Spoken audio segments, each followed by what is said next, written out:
Hey kids, it's Mr. Dan the Art Man back with a brand new video. Today, I have a very special episode. We're going to do a drawing of a fox. And today I have a very special guest.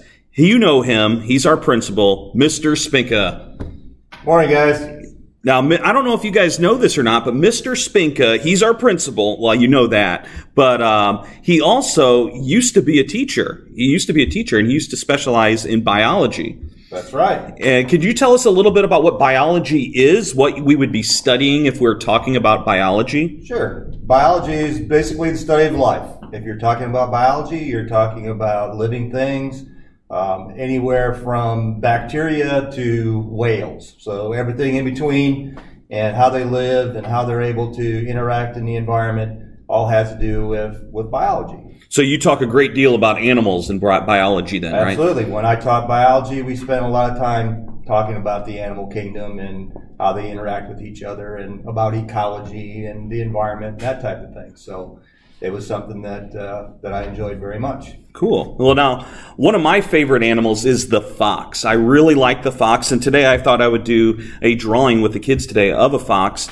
And I thought I'd bring you in today to have you tell me a little bit about the fox, because honestly, I don't know a whole lot about the fox. I don't see him that often, honestly. But if you could kind of share some information on that, I think that'd be awesome. Absolutely. I can give you a little bit of fun facts about foxes.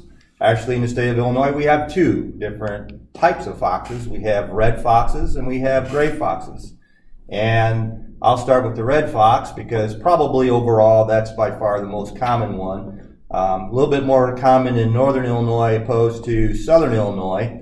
But even someplace like Oakville, we have foxes that live right on the edge of town. And in recent times, it seems like the population of foxes around urban areas and small towns and villages has went up because of what they feed on. They feed on rabbits and rodents and squirrels and those types of things. And as of right now, it seems like the populations of those animals are higher around towns than they are sometimes out in the country. And the reason for that is because there's other predators in the country like hawks and coyotes and things like that that compete for those types of things. So foxes are very, very adaptable animals, and we start to see those more in towns than what we had before. The reason why you don't see those very often is because they are nocturnal. All foxes are nocturnal. They spend most of their time being active at night. So that's the reason why you don't see them very often. They're there, but you just don't see them because they're active when you're asleep. Another thing about red foxes is basically their coloration. For the most part, they are red. There are some exceptions. Red foxes can be kind of a gray or a black or even a brown. So if you see a fox, it may not be the bright orangey red that you're used to seeing if it's a red fox. So there's some variation there. So let me say just a couple things about the gray fox. The gray fox is not as common in Illinois because it needs a wooded type of environment. It feeds mostly on squirrels and birds and that type of thing. And those types of animals are found a lot more commonly in the woods than they are in the farmlands of northern Illinois. Interesting thing about gray foxes is that they can climb trees. They've found gray foxes actually in squirrel nests and in holes in trees to where they make dens even up off the ground. So they are good climbers, and for most people, when you think of canines like foxes and coyotes and dogs and wolves, you don't think of an animal that can climb trees, but the gray fox is very, very good at climbing trees, and sometimes you'll see him there. So I'll turn that back over to Mr. Kramer. And if he has any other questions while he's drawing, I'll try to answer those questions. Awesome. Yeah, we're going to go ahead and draw a fox. Now, I do have a question before we get started here. So a fox, we would, like you said, we would commonly see them in urban areas now. It's kind of, where we would see them in urban, meaning kind of like in a city somewhere. Now, what should we do if we actually see a fox, if we come upon a fox, like maybe even a baby fox or a hurt fox? What should we do? Like with any animal, especially with baby animals, the very best thing that you can do is just leave it where it's at. Typically, like with foxes and deer and things like that, people think that they're abandoned because the mother or the the father isn't around at the time, typically the parent animal knows where they're at, they're feeding the animal, and the best thing to do is just leave them where they're at. Especially like with the fox. I mean, they look so cute. They almost look like a little puppy almost, and I could see how somebody might want to maybe go and help it or maybe pet it, but maybe the best help, like you're saying, is maybe to stay back and tell somebody who knows a little bit more about it. Right. All right, so today I'm going to go ahead and I'm going to start drawing a fox, and you can follow along. Now, with some very simple lines and shapes, we're going to be able to create a fox in no time. So what I'm going to do, anytime I do a drawing, I like to break my drawings down into very basic shapes. So when I look at my fox's head here, it looks to me like a big oval. So I'm going to start with a nice big oval here at the top of my page, like this. And then foxes have a fox has a, the signature cheeks. They have those cheeks, that kind of, the white cheeks. So I'm going to come in here, I'm going to take a line, and I'm just going to do a curved line here. And I'm going to do it on the same side, and I want that curve to kind of meet down here at the bottom. And then you could put your little fox nose right here. And then your little eyes up here. Darken those in. Now I'm using a marker today. If you want to use a pencil and then come back in with a marker, I would suggest that. I'm using a marker because it shows up better on the camera here for you to see. The ears are pretty easy. Those are going to be just some nice little pointy triangles, like that. And depending on what type of fox you're going to do, you might want to do something different with the ears. If you're going to make a red fox, you're going to put black tips on the ears. But if you're going to do a gray fox, we want to do white tips. Is that right, Mr. Spinka? That is correct. So they, instead of a gray, and that's what I'm going to do on this one. I'm going to do a gray fox. So what I'm going to do is I'm just going to go ahead and I'm going to put a line here and a line here, and then I'll color later. I'll color this gray and I'll leave the tips white. Okay.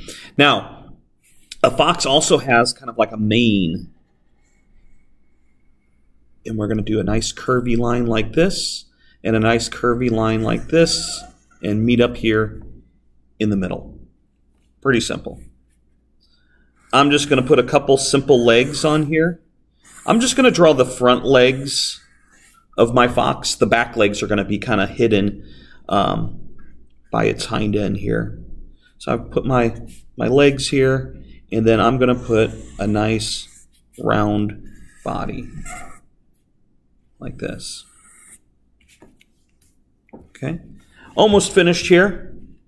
I want to put a nice little tail. So kind of a curvy line like this. Foxes usually have some sort of tip to their tail. On the tail, a different color. I think the gray fox has a white tip. Is that correct? They do. They have a white tip. Yeah. So something like that. And very quickly we can have a fox drawing. Now I'm going to put a little line here to separate the ground from the sky. Just like that. Now I'm going to go ahead and I'm going to start adding some color to this. And like I said, I'm going to do a gray fox. So I'm going to choose a nice gray here. And while I'm doing this, I'm going to ask Mr. Spinka a couple questions. Now, you can color with whatever colors you want. Like if you want to use crayons, colored pencils, even if you want to use paint, you could use that. I'm just using markers today. And I'm doing a nice gray here. This is a little darker than I was wanting, I think.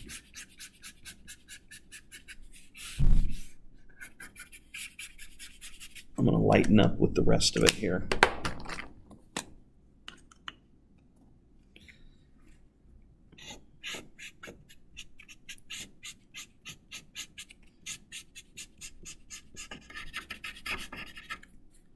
All right.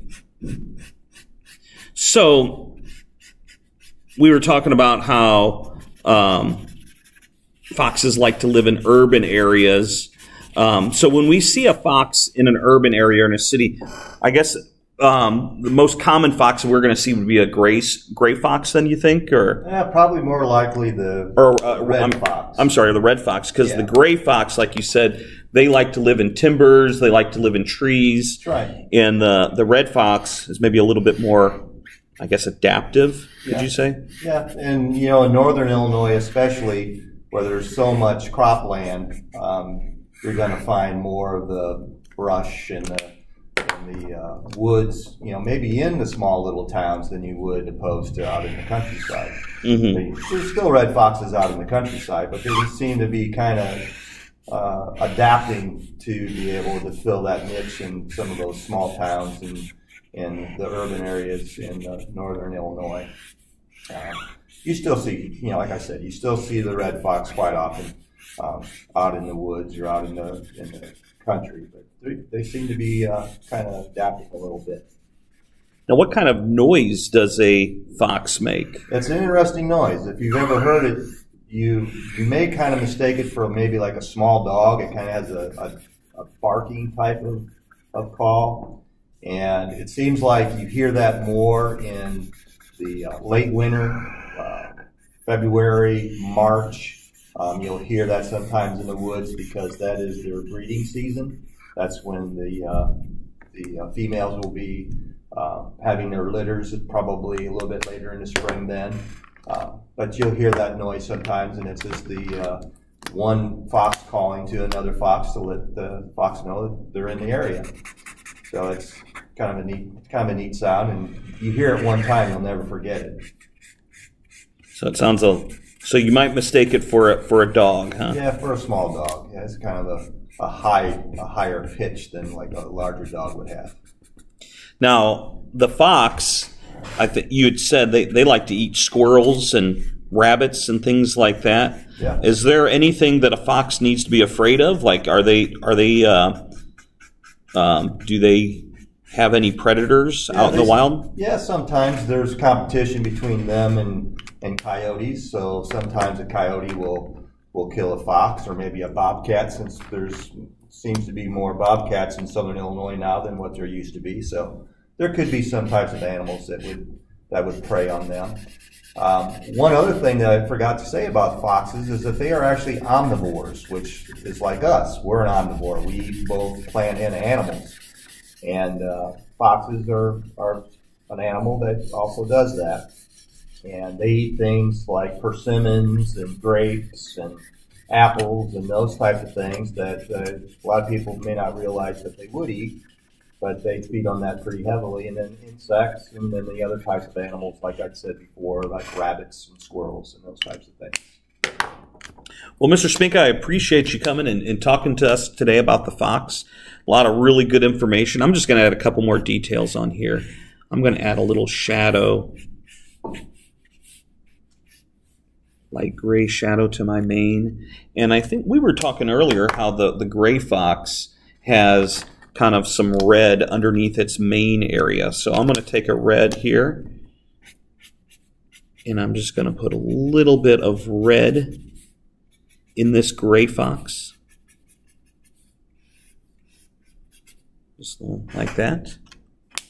And then I always remember to sign my work. Just like that. So, kids, I hope you enjoyed this video, and thank you, Mr. Spinka, again for coming in and talking with us. You're very welcome. Until next time, kids, remember, art is